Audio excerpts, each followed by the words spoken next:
어떠한 데이터 통신 프로토콜들이 사용되고 있고 어떻게 데이터가 이동하는지, 어떻게 멀티플렉싱해서 전송이 되는지 살펴보는 시간이 되겠습니다. 먼저 이동통신 시스템을 살펴보기 위해서 우리는 몇 가지 용어에 대해서 알아야 됩니다. 먼저 베이스 스테이션이라고 하는 것은 하나의 셀, 무선 셀을 관할하는 중앙 장치가 되겠습니다.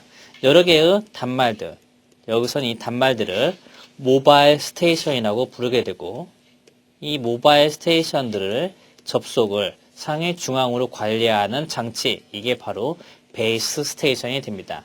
하나의 셀마다 하나의 베이스 스테이션이 존재를 하고요. 여러 개의 베이스 스테이션을 관리하는 스위칭 센터를 MSC라고 부릅니다. 철수가 서울의 강남에 있는데 이 강남에 자신의 데이터베이스에 등록이 됩니다. 철수의 전화번호 00010-000-0000는 서울에 있는 강남에 있는 가장 가까이 있는 베이스 스테이션의 데이터베이스에 등록이 되고 이 베이스 스테이션의 이름을 홈 로케이션 레지스터라고 부릅니다. 홈 로케이션 레지스터가 있는 철수의 전화번호가 등록되어 있는데 이 철수가 부산에 놀러 갔습니다. 그럼 부산에 있는 베이스 스테이션에 자신의 전화번호를 알려줄 필요가 있는데 이때 등록하는 데이터베이스가 비스터 로케이션 레지스터입니다. 따라서 철수의 전화번호는 부산에 놀러 갔을 때는 부산에 있는 데이터베이스에 등록이 되고 그것을 VLR이라고 부르고 서울에 자신이 홈에 했을 때는 HLR에도 같이 등록이 된다는 것입니다. 베이스 스테이션과 모바일 스테이션의 무선 링크는 베이스 스테이션에서 모바일 스테이션의 방향을 다운 링크 또는 유럽에서는 이것을 포워드 링크라고 부릅니다. 하지만 모바일 스테이션에서 베이스 스테이션 간의 링크, 모바일 스테이션에서 베이스 스테이션 업으로 올 링크를 업링크, 그리고 북미에서는 이것을 리버스 링크라고 부릅니다. 주로 다운 링크라고 이쪽 베이스 스테이션에서 모바일 스테이션으로 방향, 다운 링크는 유럽에서 사용하는 용어이고 이 다운 링크를 포워드 링크, 이 포워드 링크라고 부르는 것은 주로 북미에서 사용하는 용어입니다. 업링크, UL이라고 보통 쓰고요. 이 업링크는 유럽에서 많이 사용을 하고 리버스 링크라고 부르는 것은 주로 북미에서 많이 사용하는 용어입니다. 이런 통신 시스템은 지금 보시는 그림과 같이 보통 표기를 합니다. 즉 사용자의 유선 전화는 PSTN이라고 불리는 KT망, 유선 전화망에 물려있고 이 유선 전화망은 MSC에 같이 연결되어 있습니다. MSC는 여러 개의 베이스 스테이션을 관할을 하고 있고요. 베이스 스테이션은 하나의 셀마다 하나씩 있습니다. 베이스 스테이션은 여러 개의 모바일 스테이션을 관리를 하고 있죠. 그래서 지금 이 셀들은 베이스 스테이션을 표기하는 거고 이 여러 개의 베이스 스테이션을 또한 BSC라고 불리우는 상위 링크를 또 하나 가질 수가 있습니다. 그래서 베이스 스테이션을 관할하는 것을 MSC라고 말씀을 드렸지만 그 사이에 BSC라는 것을 더 두어서 이 안에 있는 것을 BST, 베이스 스테이션 트랜스버로 표기를 할 수가 있습니다. 또는 베이스 스테이션 트랜스버와 BSC를 묶어서 베이스 스테이션이라고 부르기도 합니다. 셀룰러 이동통신에서는 셀이라는 단어를 사용하기 때문에 셀룰러 이동통신이라고 합니다. 이 셀이라는 것은 피부의 세포 조직과 같이 신호의 커버지 영역을 하나의 원과 같은 형태로 나타내는 것이죠. 이와 같이 원과 같은 형태로 나타내고 하나의 셀 안에는 하나의 베이스 스테이션이 있고 여러 개의 베이스 스테이션을 묶어서 우리는 베이스 스테이션 컨트롤러 또는 모바일 스테이션 컨트롤러라고 부릅니다. 근데 하나의 셀에는 주파수, 하나의 셀에서 사용할 수 있는 주파수 영역이 있는데 우리는 그 주파수 영역이 제한되어 있기 때문에 이 주파수를 다시 다른 셀에서 재사용해야 됩니다. 왜냐하면 SK텔레콤이 국가로부터 받은 주파수는 제한되어 있기 때문에 이 제한된 주파수를 가지고 서비스를 하기 위해서는 하나의 셀에서 다른 셀에 서비스할 때는 동일한 주파수를 사용을 해야 되죠. 하지만 하나의 셀에서 인접셀에서 동일한 주파수를 사용을 하게 되면 동일한 주파수를 사용을 하면 서로 어떻게 돼요? 서로 충돌이 발생을 하죠.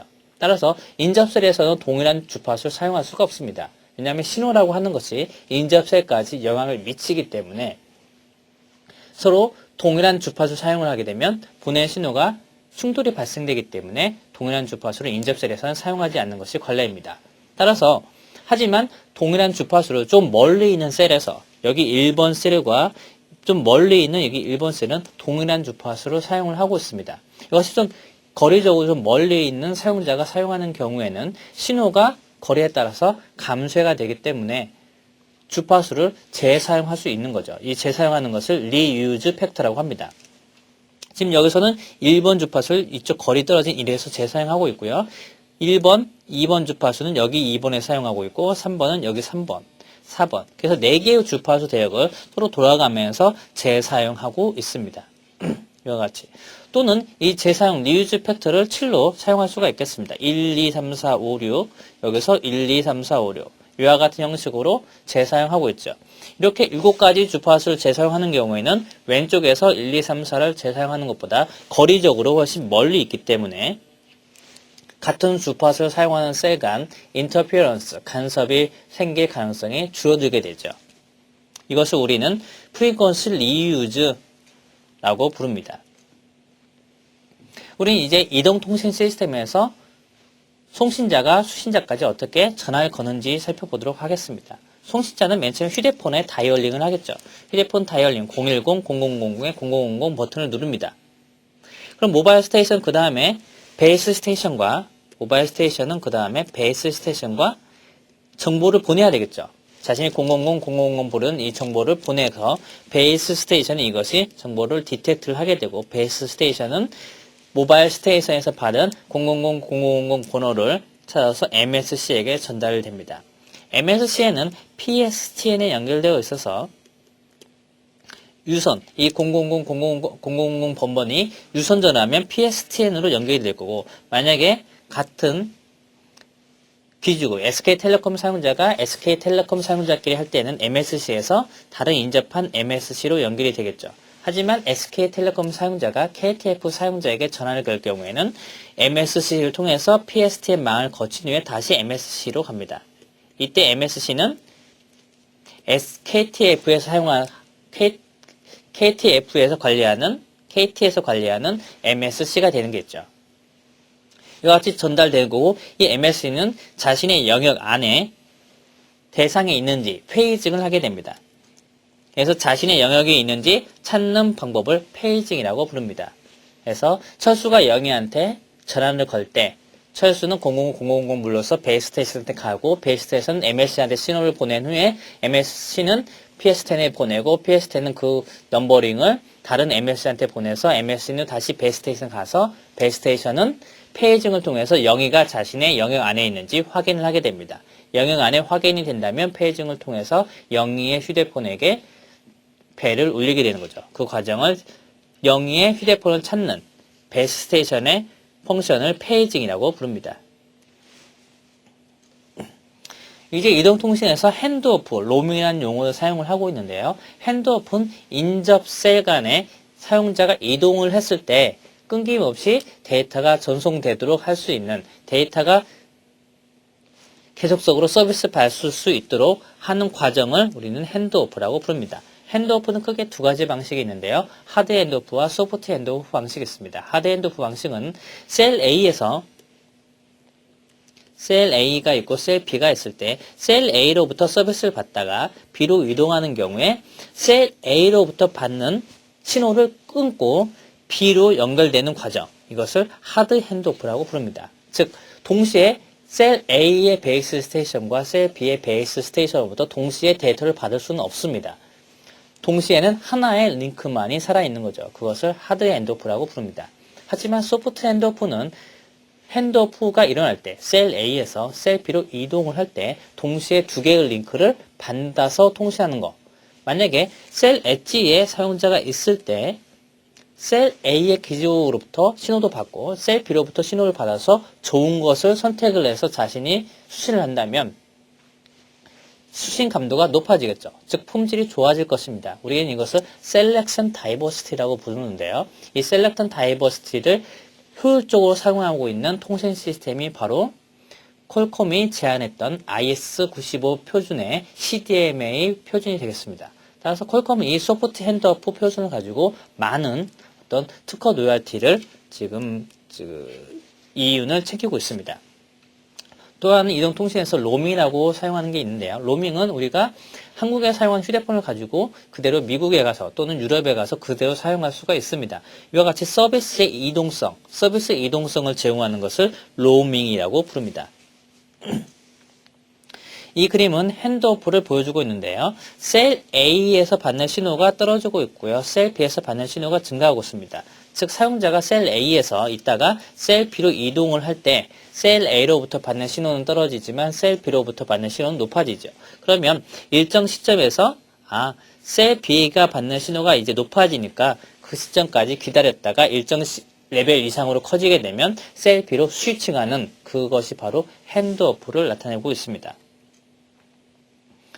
우리는 이동통신에서 또 하나의 기술인 어댑티브 모듈레이션 앤 코딩 스킴이라는 것을 볼 수가 있습니다. 이것은 사용자가 사용하는 모듈레이션이라고 하는 것은 예를 들어서 BPSK라든지 아니면 QPSK 이와 같은 데이터를 변조할 때 어떠한 방식으로 변조를 시킬 것이냐 또는 16컴으로 시킬 것이냐 높은 모듈레이션 레벨로 시킬수록 우리는 단위 시간에 많은 양의 데이터를 보낼 수가 있습니다. 예를 들어서 QPS는 2비트를 원 심벌 타임에 2비트를 전송할 수 있는 반면에 BPS 신호는 1비트만을 보낼 수가 있습니다. 반면에 16컴은 원 심벌 타임에 4비트의 신호를 보낼 수가 있죠. 따라서 데이터 레이트 관점에서 보면 BPSK보다 16컴은 4배의 데이터 레이트를 제공합니다. 다시 말씀드려서 우리는 높은 모듈레이션 방식을 사용해서 높은 데이터 레이트를 가져갈 수 있는 거죠. 또한 우리는 코딩이 있습니다. 코딩이라고 하는 것은 앞서 배웠듯이 우리가 리어넌스 비트를 추가함으로써 수신자로 하여금 에러의 디텍션, 커렉션을 도와주는 걸 말씀을 드렸습니다. 코딩 2분의 1이라고 하는 것은 인포메이션 양과 리어넌스 비트의 양이 동일하다는 것을 의미를 하고 코딩 레이트가 예를 들어서 3분의 1이다. 그러면 3개의 비트 중에 하나의 비트만이 인포메이션 비트이다. 즉 인포메이션 양은 1이고 리어넌스 비트가 2다. 이것을 의미를 합니다. 왜냐하면 이동통신 시스템에서는 무선을 통해서 데이터를 보내기 때문에 무선에서는 데이터에 에러가 많이 발생이 됩니다. 이와 같은 에러를 방지하기 위해서는 코딩 레이트를 많이 높일 수밖에 없는 거죠. 그래서 코딩 레이트를 이와 같이 2분의 1, 3분의 1과 같은 많은 코딩 레이트를 사용을 하고 있습니다. 그러면 어떠한 모듈레이션 스킵과 어떠한 코딩 레이트를 사용을 할 것이냐 우리는 여기서 디시전을 해야 됩니다. 좋은 채널 환경이라면 좋은 모듈레이션 방식을 사용을 하면 예를 들어서 16컴, BPS보다는 16컴을 사용을 하면 우리는 데이터 레이트를 높일 수가 있죠. 또한 코딩 레이트를 3분의 1을 사용하는 것보다 2분의 1을 사용하는 것이 훨씬 좋겠죠. 하지만 채널 환경이 안 좋을 때에는 그러지 못한다는 거죠. 예를 들어서 베이스 스테이션이 여기 있고 거리에 따라서 우리는 사용할 수 있는 모듈레이션과 코딩 레이트를 다르게 할 수밖에 없습니다. 그 이유를 BR, 패킷 에러 레이트를 가지고 이야기를 해보도록 하겠습니다. X축은 SNR이고 수신 감도입니다. Y축은 PR, 패킷 에러 레이트. 패킷이 예를 들어서 1100개의 패킷을 보냈는데 몇 개의 패킷이 에러가 발생되느냐. 예를 들어서 100개의 패킷을 보냈는데 한 개의 패킷에만 에러가 발생됐다. 그러면 PR, 패킷 에러 레이트는 1%가 됩니다. 만약에 100개의 패킷을 보냈는데 10개의 패킷이 에러가 됐다. 그러면 10%의 PR이라고 말을 하는 것이죠. 이 그림에서 보듯이 QPSK 2분의 1, 이 그래프는 QPSK 2분의 1을 의미합니다. QPSK 2분의 1은 원래 QPSK는 심볼당 2비트를 전송할 수 있지만 코딩 레이트가 2분의 1이기 때문에 실제적인 인포메이션 양은 1비트만이 보낼 수가 있습니다. 그렇죠? 그리고 맨 큰 우측에 있는 이 그래프는 16컴 4분의 3을 말합니다. 16컴 4분의 3. 16컴은 심벌 타임 동안 4비트를 전송할 수 있습니다. 하지만 코딩 레이트가 4분의 3이기 때문에 실제적인 인포메이션은 심벌당 3비트가 됩니다. 즉 16컴 4분의 3은 QPSK 2분의 1보다 3배의 데이터 레이트를 제공을 하고 있습니다. 하지만 SNR을 봅시다. SNR. PR을 1% 기준으로 본다면, PR 1% 기준을 만족한다면, 우리가 SNR을 예를 들어서 3dB 정도 있을 때, SNR이 3dB 정도 된다면, 우리가 만약에 16컴으로 보낸다면, 16컴 4분의 3으로 보낸다면 어떻게 돼요? 데이터가 모두 에러가 나죠. 거의 PR이 1이라는 것입니다. 하지만 3dB를 QPSK 2분의 1로 보낸다면 PR이 얼마예요? 1%인 거죠. 즉 SNR이 높을 때에는 SNR이 예를 들어서 한 14dB라고 합시다. SNR이 14dB라면 어떻게 돼요? SNR이 14dB라면 우리는 16컴 4분의 3을 전송한다 할지라도 PR 1% 이하로 만족할 수 있는 거죠. 하지만 SNR이 만약에 한 2dB라고 하면 어떻게 돼요? SNR이 만약에 2dB다. 그러면 16컴 4분의 3을 쓸 수가 없는 거죠. 왜? PR이 너무 크기 때문에. 따라서 우리는 PR 1%를 만족시켜주는 시스템이다. 그러기 위해서는 어떻게 해야 돼요? SNR에 따라서 서로 다른 모듈레이션 방식을 쓸 수밖에 없다는 거죠. 따라서 모듈레이션 엔코딩 스킴, AMC라고 불리우는 것은 모듈레이션, QPSK냐, 16컴이냐, 이와 같은 모듈레이션과 코딩 레이트 2분의 1이냐, 3분의 1이냐 하는 코딩 레이트를 가변적으로 사용한다는 거죠. 어댑티브하게. 무엇에 따라서? SNR에 따라서. 즉, SNR은 무엇에 디펜던트예요? 사용자가 있는 위치, 즉, 베이스 스테이션과 사용자가 있는 위치, 디스턴스에 따라서 SNR이 달라지죠. 일반적으로 익스포넌트 텀이 4인 경우에 거리의 4승에 비례해서 신호 레벨이 떨어지게 되죠. 즉 SNR이 거리에 디펜던트 하기 때문에 거리에 따라서 우리는 모듈레이션과 코딩을 어댑티브하게 다르게 가져가야 된다. 왜? PR, 패킷 에러 레이트를 1% 만족시켜주기 위해서. 그럼 우리는 크게 두 가지 방식으로 모듈레이션 앤 코딩 스킴을 결정할 수가 있습니다. 즉 모듈레이션 코딩 스킴은 보통 MCS, 모듈레이션 앤 코딩 스킴, MCS라고 부르는데요. 이 MCS 레벨은 어떻게 가져가냐면 두 가지 방식이 있습니다. 첫 번째는 PR, 패킷 에러 레이트를 조금 전에처럼 1%를 만족하도록 가져가는 방식과 두 번째 방식은 스루풋을 맥시마이즈 하도록 가져가는 방식이 있습니다. 스루풋이라고 하는 것은 데이터 레이트가 뭐예요? 데이터 레이트는 RI라고 쓸 수가 있죠. 예를 들어서 QPSK 2분의 1 같은 경우는 어떻게 돼요? 데이터 레이트가 1이죠. 16컴 4분의 3은 어떻게 돼요? 조금 전에 계산했듯이 데이터 레이트가 3이죠. 이 데이터 레이트 RI가 바로 RI가 됩니다.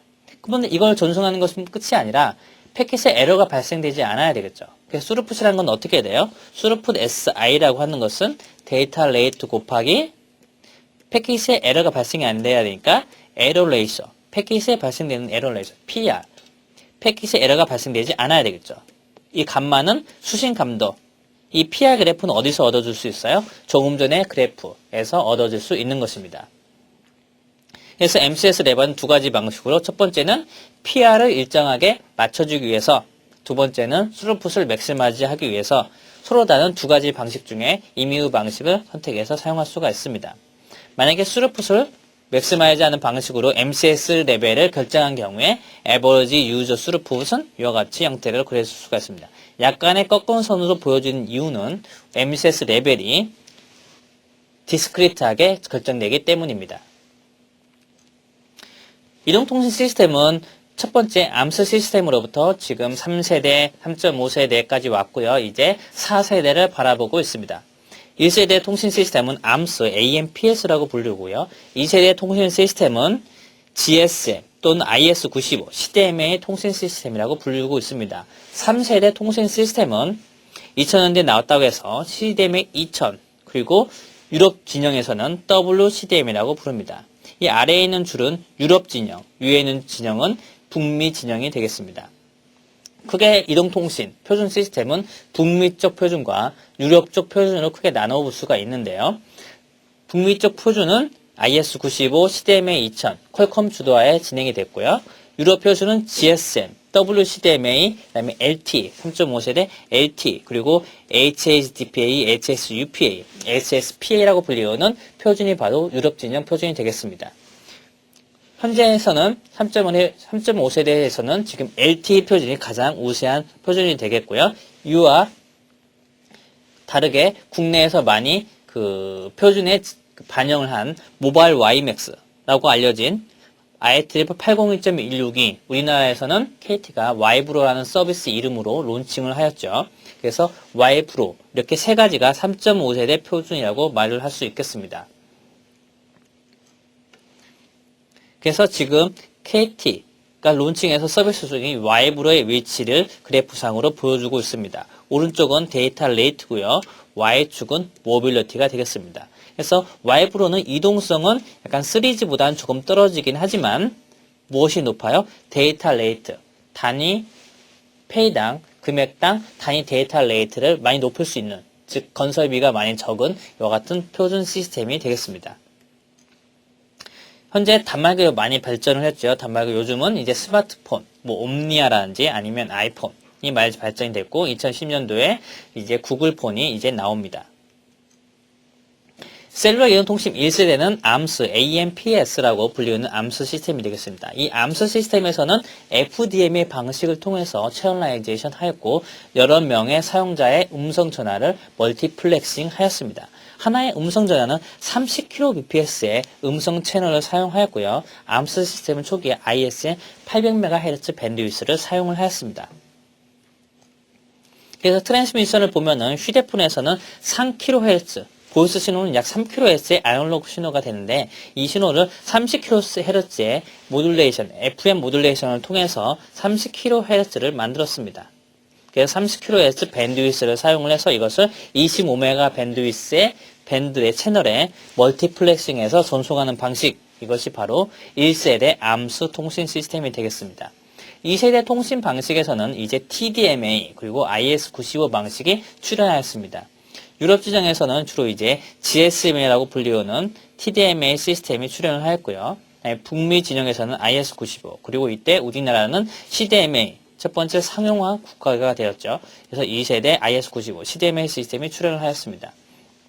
먼저 디지털 암스에 대해서 살펴보겠습니다. 디지털 암스는 디지털 암스 또는 IS136이라고도 불리는데 이것은 기존의 암스 시스템의 디지털 버전보다 TDMA를 사용한 디지털 버전이 되겠습니다.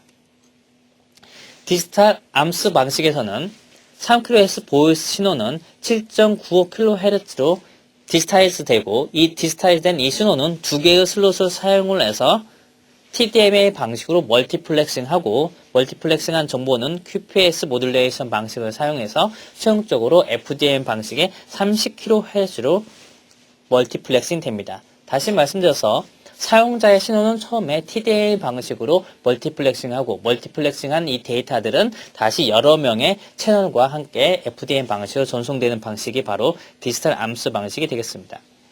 이제 2세대에서 가장 유명한 것은 이제 GSM 방식인데요. GSM 방식에서는 TDMA 방식을 사용을 하고 있습니다. TDMA.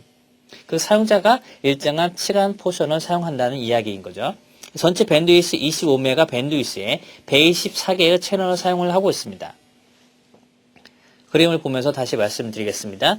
유저는 각각 3kHz 보이스 신호가 13kHz의 디지털 보이스 신호로 컨버트 됩니다. 즉 3kHz 아날로그 보이스 신호는 디지털 코덱, 보이스 코덱을 통해서 13kHz 디지털한 신호가 되고 13kHz의 보이스 신호는 TDMA 방식을 통해서 다른 8명의 사용자가 하나의 프레임을 사용을 하게 되죠. 그래서 이 프레임들을 모아서 멀티 프레임이라고 부르고 이 멀티 프레임들은 다시 FDM 방식을 통해서 멀티플렉싱해서 전송하는 방식이 GSM 방식이 되겠습니다. 이 GSM 방식을 잘 살펴보면은 65비트의 유저 데이터는 여기에 41비트의 약 9비트네요. 49비트의 가비지 비트, 즉 에러 컨트롤을 위해서 49비트를 추가를 해서 114비트의 유저 데이터를 만듭니다. 약 보면은 약 40%의 약 43%의 니어너스 비트를 사용을 하고 있죠. 이렇게 붙여서 유저 데이터를 만들고 유저 비트에 컨트롤 비트를 추가를 해서 하나의 프레임, 하나의 슬롯을 형성을 하게 됩니다. 이 슬롯이 8개가 모아서 하나의 프레임이 되고 이 프레임들이 모여서 데이터를 전송하는 멀티 프레임 구조를 만드는 방식이 GSM 방식이 되겠습니다. 우리는 지금까지 1세대 통신 방식과 2세대 통신 방식, 1세대 암스, 2세대 GSM에 대해서 살펴보았고요. 우리는 다음 시간에 2세대 통신 방식인 IS-95 방식과 위성통신에 대해서 자세히 살펴보는 시간을 갖도록 하겠습니다. 네, 감사합니다.